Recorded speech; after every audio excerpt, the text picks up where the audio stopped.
അസ്സലാമു അലൈക്കും. ഇന്ന് ഞാൻ വളരെ സിമ്പിളായിട്ടുള്ളൊരു റൈസാണ് റെഡിയാക്കുന്നത്. നല്ല ടേസ്റ്റ് ഉണ്ടായിരുന്നു.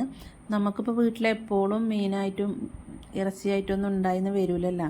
ഒന്നും കിട്ടാത്ത സാഹചര്യത്തിൽ നമുക്ക് പെട്ടെന്ന് റെഡിയാക്കാൻ പറ്റിയ ഒരു റൈസാണ്. അധികം സാധനങ്ങളൊന്നും വേണ്ട, കുറച്ച് സാധനങ്ങൾ വെച്ച് റെഡിയാക്കാൻ പറ്റിയ നല്ല അടിപൊളി ഒരു ചോറായിരുന്നു. എല്ലാവരും വീട്ടിലൊന്ന് ട്രൈ ചെയ്ത് നോക്കണേ. എൻ്റെ വീഡിയോ സ്കിപ്പ് ചെയ്യാതെ കാണണേ, എന്നാലേ നിങ്ങൾക്ക് ഇതെങ്ങനെ ഞാൻ കറക്റ്റായിട്ട് ഉണ്ടാക്കി എന്നുള്ളത് മനസ്സിലാവുള്ളൂ. ഞാനത് സാധാ നോർമൽ ജീരകശാല അരി വെച്ചിട്ടാണ് ചെയ്തിട്ടുള്ളത്. ഒരു കുക്കർ അടുപ്പിൽ വെച്ചതിൻ്റെ ശേഷം അതിലേക്ക് ഞാനൊരു 3 സ്പൂൺ ഓയിലാണ് ഒഴിച്ചു കൊടുക്കുന്നത്. അതിന് ശേഷം ഒരു കഷ്ണം പട്ട, 2 ഏലക്കായ, ഒരു 3-4 ഗ്രാമ്പും ചേർത്ത് കൊടുക്കുന്നുണ്ട്. പിന്നെ ഒരു ചെറിയ 2 വലിയ ഉള്ളിയാണ് ചേർത്തിട്ടുള്ളത്. പെട്ടെന്ന് നമുക്ക് വീട്ടിൽ തട്ടിക്കൂട്ടാൻ പറ്റിയൊരു റൈസാണ്. നല്ല ടേസ്റ്റ് ഉണ്ടായിരുന്നു.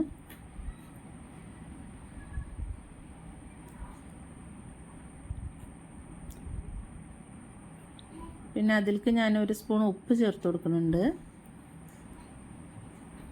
എന്നിട്ട് നല്ലോണം ഒന്ന് മിക്സാക്കി എടുക്കുക. ഉള്ളി കുക്കറിലിട്ട് വാട്ടിയെടുക്കുമ്പോൾ നമുക്ക് ഉപ്പിട്ടതിന് ശേഷം ഒരു 3 സ്പൂൺ വെള്ളം ഒഴിച്ചു കൊടുക്കണം. എന്നിട്ട് നല്ലോണം ഒന്ന് അടച്ച് വെച്ചതിൻ്റെ ശേഷം ഒരു 3 വിസിലടുപ്പിച്ചാൽ നല്ല വെന്ത് സെറ്റാവും.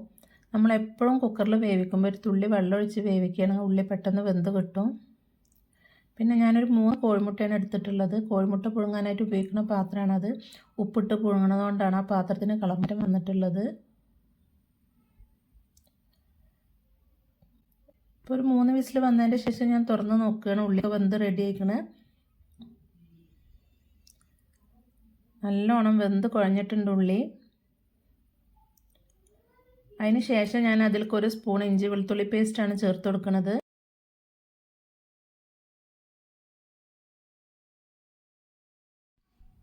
ഇഞ്ചി വെളുത്തുള്ളി പേസ്റ്റ് ഞാൻ ഉള്ളി വാട്ടിയിട്ടുള്ള എണ്ണയിലിട്ടിട്ട് നല്ലോണം ഒന്ന് മൂപ്പിച്ചെടുക്കുന്നുണ്ട്. അങ്ങനെ മൂപ്പിച്ചെടുത്ത് കഴിഞ്ഞാൽ നമ്മളെ റൈസിനൊക്കെ നല്ല ടേസ്റ്റ് ഉണ്ടാവുള്ളൂ. നമ്മൾ എന്ത് കറിയിലായാലും എന്തിലായാലും നമ്മൾ എപ്പോഴും എണ്ണയിൽ ഇഞ്ചി വെളുത്തുള്ളി പേസ്റ്റ് മൂപ്പിച്ചെടുക്കണം. അതേപോലെ മസാലക്കൂട്ടും. പിന്നെ ഞാൻ ഇതിലേക്ക് 1 സ്പൂൺ മുളക് പൊടി, 1 മാഗി ക്യൂബ്, 1 സ്പൂൺ മല്ലിപ്പൊടി, 1/2 സ്പൂൺ മഞ്ഞൾപ്പൊടി, 1/2 സ്പൂൺ കുരുമുളക് പൊടി, 1/4 സ്പൂൺ ഗരം മസാല പൗഡറുമാണ് ചേർത്തിട്ടുള്ളത്. അതും ഇതിൽ നല്ലോണം ഒന്ന് മിക്സാക്കി മൂപ്പിച്ചെടുക്കുന്നുണ്ട്. എണ്ണയിലൊന്ന് വാടി നല്ലോണം മൂത്ത് വരുന്ന മസാലയ്ക്ക് ഒരു വേറെ ടേസ്റ്റാണ്, നല്ലൊരു സ്മെല്ലുമാണ് ഉണ്ടാവാറ്. പിന്നെ ഞാൻ അതിലേക്ക് ചേർത്ത് കൊടുക്കുന്നത് ഒരു 3 വലിയ തക്കാളി മിക്സിയിലിട്ട് ജ്യൂസാക്കിയതാണ്. നമ്മളെപ്പോഴും ജ്യൂസാക്കി ഉപയോഗിച്ച് ചെയ്യുമ്പോൾ നമുക്ക് റൈസിൽ കച്ചറ ഉണ്ടാവില്ല. തക്കാളി ജ്യൂസാക്കിയിട്ടുള്ള ആ മിക്സിയിൽ കുറച്ചുകൂടി വെള്ളം ഒഴിച്ച് കഴുകി ഒഴിക്കുന്നുണ്ട്.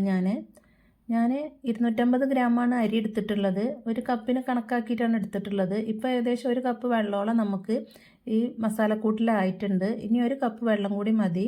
ഇത് നല്ലോണം ഒന്ന് മിക്സാക്കി നമുക്കിതൊന്ന് വേവിച്ചെടുക്കണം. ഒരു 2-3 വിസിൽ വേവിച്ചാൽ ആ മസാലയും ഉള്ളിയും ഒന്നും കൂടി നല്ലോണം ഒന്ന് വെന്ത് റെഡിയായി വരും. ഒന്ന് അടച്ച് വെച്ച് ഞാനൊരു 2-3 വിസിൽ വേവിച്ചെടുക്കുന്നുണ്ട്.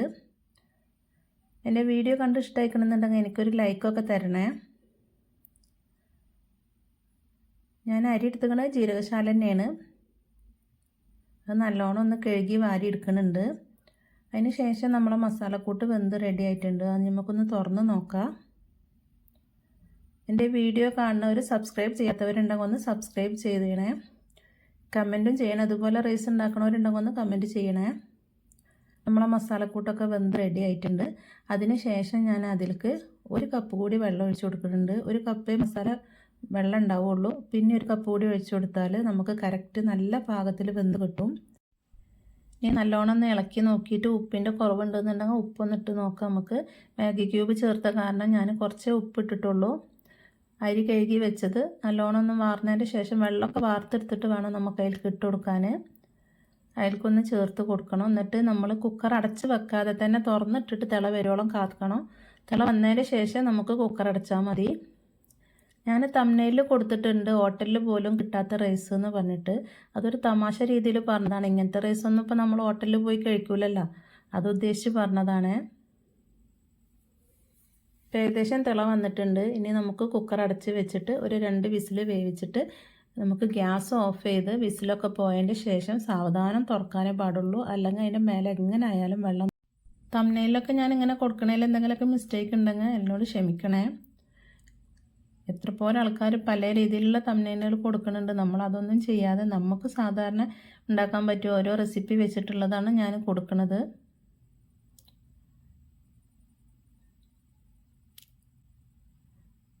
ഞാൻ എപ്പോഴും നല്ല നല്ല പാത്രങ്ങൾ നമ്മളെ വീഡിയോൻ്റെ മുന്നിൽ കൊണ്ടുവരാൻ നോക്കും. പക്ഷേ പെട്ടെന്ന് വെച്ചുള്ള വീഡിയോ എടുക്കലാകുമ്പോൾ നമ്മൾ ഡെയിലി ഉപയോഗിക്കുന്ന പാത്രങ്ങൾ വെച്ചിട്ട് തന്നെയാണ് ചെയ്യുന്നത്. അപ്പോൾ അതാണ് പാത്രത്തിനൊന്നും ശരിക്കും വൃത്തിയിൽ കിട്ടാത്തത്.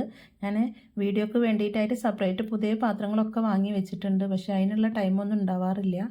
പെട്ടെന്ന് നമുക്ക് ഉണ്ടാക്കുന്ന റെസിപ്പി അപ്പോൾ ഞാൻ കാണിക്കാന്നുള്ള രീതിയിൽ കയ്യിൽ എന്ത് പാത്രം ഉള്ളത് അത് വെച്ചിട്ടാണ് അപ്പോൾ ഞാൻ ചെയ്യാറ്. ഇപ്പോൾ ഏകദേശം ചോറ് വെന്ത് നല്ല റെഡി ആയിട്ടുണ്ട്. നല്ല ടേസ്റ്റുള്ള അടിപൊളി ഒരു റൈസാണ്. എല്ലാവരും വീട്ടിലൊന്ന് ഉണ്ടാക്കി വെക്കണേ.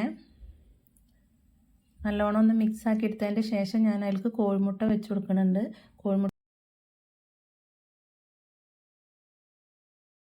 ഇനി ഞാൻ കുക്കറിൻ്റെ മുകളിലായിട്ട് ഞാൻ കോഴിമുട്ട വെച്ച് കൊടുക്കുന്നുണ്ട്. അത് ഒന്നുകൂടി ഒന്ന് സെറ്റ് ആവാൻ വേണ്ടിയിട്ടാണ്. അതൊന്ന് അടച്ച് വെച്ചിട്ട് 10 മിനിറ്റ് കഴിഞ്ഞതിന് ശേഷം ഒന്ന് തുറന്ന് നോക്കാം. നല്ലോണം സെറ്റായിട്ടുണ്ട്. ഇനി നമുക്കൊരു പ്ലേറ്റിലേക്ക് വിളമ്പാം. ഇതിലേക്ക് നമുക്ക് സാലഡും തൈരൊക്കെ ഉപയോഗിക്കാം. നല്ല ടേസ്റ്റ് ഉണ്ടാവും. നല്ല പുളിവും പാകത്തിന് എരിവൊക്കെ ആയിട്ടുള്ള നല്ല അടിപൊളി ഒരു ചോറായിരുന്നു. പിന്നെ ഞാൻ അതിലേക്ക് എടുത്തിട്ടുള്ളത് മുളകച്ചാറാണ്.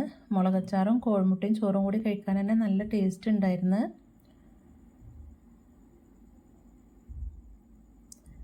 അത് മൂന്നും കൂടി മിക്സാക്കി കഴിക്കുമ്പോൾ ഒരു വേറെ ടേസ്റ്റ് തന്നെയായിരുന്നു ഉണ്ടായിരുന്നത് ചോറിന്.